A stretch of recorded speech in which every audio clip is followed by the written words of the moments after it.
มึงหุบปากกูบอกกับมึงมิดตาใหญ่ Nope มู่มาหาแล้วน่ะเอาเงินไปซื้อเหล้าซื้อเบียร์ให้มู่กินสแต็กแต่เหล้าแต่เบียร์ฮันเงินซื้อเขาซื้อน้ำก็ยังจิบบ่มีจะเป็นมึงใจใหญ่แห่งน้อโอ้ยยานแห่งว่าเขาว่าจิบบ่มีเงินไม่ข้ามหนาเบิ่งดูเมียอยู่เฮือนน่ะก่อนสิได้เงินแต่ละกีบซื้อข้าวสารเกือบจิบบ่ได้ละอันนี้นะมู่มาหาแล้วก็ซอยจอกซอยจุคาตงงัวบ่ปิ้นหมูบ่โอ้ยจะเป็นมึงเงินหลายแห่งน้อเก็บปากเจ้าไว้กินข้าวโลดมึงเมาอย่างบอกคอยว่าให้เจ้าเก็บปากเจ้าไว้กินข้าวมึงเมาอย่างบอกเก็บปากเจ้าไว้อันกินข้าวกินน้ำโลดจักหน่อยแค่ล้นหมอกมืดแหละมึงเมาอย่างบอกกูบอกให้มึงหุบปาก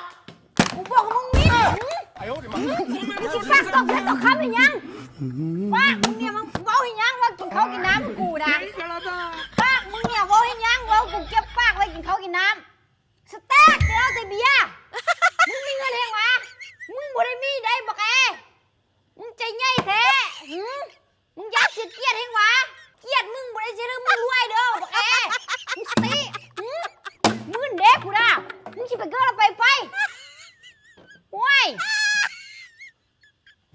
จัดโปรนะทุกคนสบู่อีซุกเนาะซื้อ1 แถม 1ได้ราคาพิเศษเลยใครที่มีปัญหาเป็นสิวฝ้าก้าวให้จุดดำหน้าแล่หน้าดำหน้าหมองคล้ำเนาะเป็นสิวน้องสิวอักเสบสิวนอนเดิกบ่แต่งหน้าลายกับสิวมากขึ้นเนาะเป็นคนผิวแพ้ง่ายแนะนำเอาสบู่อีซุกไปล้างทำความสะอาดเด้อมันจะให้ได้สิวเฮายุบไวแห้งไวให้ได้หน้าเฮานุ่มซุ่มซื่นขาวใสมีออร่าคนเด้อใครสนใจทักใต้คอมเมนต์ได้เลย1 แถม 1